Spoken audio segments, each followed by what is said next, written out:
વેજલપુર સર્વોદય લઘુમતી માધ્યમિક અને ઉચ્ચતર માધ્યમિક હાઈસ્કૂલ દ્વારા ભવ્ય તિરંગા રેલીનું આયોજન કરવામાં આવ્યું। પંચમહાલ જિલ્લાના કાલોલ તાલુકામાં આવેલ વેજલપુર ખેડાફળિયા વિસ્તારમાં સર્વોદય લઘુમતી માધ્યમિક અને ઉચ્ચતર માધ્યમિક હાઈસ્કૂલ આવેલ છે, જે વેજલપુર મુસ્લિમ એજ્યુકેશન ટ્રસ્ટ દ્વારા સંચાલિત છે। તેના દ્વારા ભવ્ય રેલીનું આયોજન કરવામાં આવ્યું હતું। રેલી ઉત્સાહ અને દેશભક્તિના માહોલમાં કરવામાં આવી।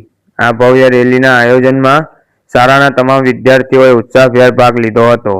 રેલીની શરૂઆત શાળા પરિષદથી કરવામાં આવી હતી, જે વેજલપુરની મુખ્ય ગલીઓ અને મેન બજાર વિસ્તારમાંથી આ ભવ્ય રેલી પસાર થઈ હતી। વિદ્યાર્થીઓએ શાળાનો ગણવેશ ધારણ કરીને હાથમાં રાષ્ટ્રધ્વજ તિરંગો લઈને રેલીનું પ્રસ્થાન કર્યું હતું। આ રેલીમાં શાળાના શિક્ષકગણ પણ સક્રિય ભાગીદારી નોંધાવી હતી અને વિદ્યાર્થીઓને માર્ગદર્શન આપ્યું હતું। રેલી દરમિયાન વિદ્યાર્થીઓએ ઇન્કિલાબ જિંદાબાદ, જય હિન્દ, आधी रोटी खाएंगे, देश को बचाएंगे, जय जवान जय किसान જેવા દેશભક્તિ સૂત્રો ઉચ્ચાર કરતા જોવા મળ્યા હતા, જેના કારણે સમગ્ર વિસ્તારમાં રાષ્ટ્રીય ભાવનાનો માહોલ સર્જાયો હતો। સ્થાનિક રહીશો અને દુકાનદારો પણ પોતાના ધંધા રોજગાર છોડીને રેલી નિહાળી હતી।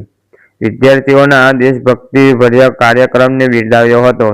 શાળા સંચાલકોએ જણાવ્યું હતું કે આ પ્રકારના કાર્યક્રમોનું આયોજન દર વર્ષે વિદ્યાર્થીઓમાં રાષ્ટ્રીય પ્રેમ અને એકતાની ભાવના જગાડવા માટે કરવામાં આવે છે, જેથી નાની ઉંમરથી જ બાળકોમાં દેશ પ્રત્યેની ફરજો અને જવાબદારીઓની સમજણ કેળવાય। જય હિન્દ, જય ભારત।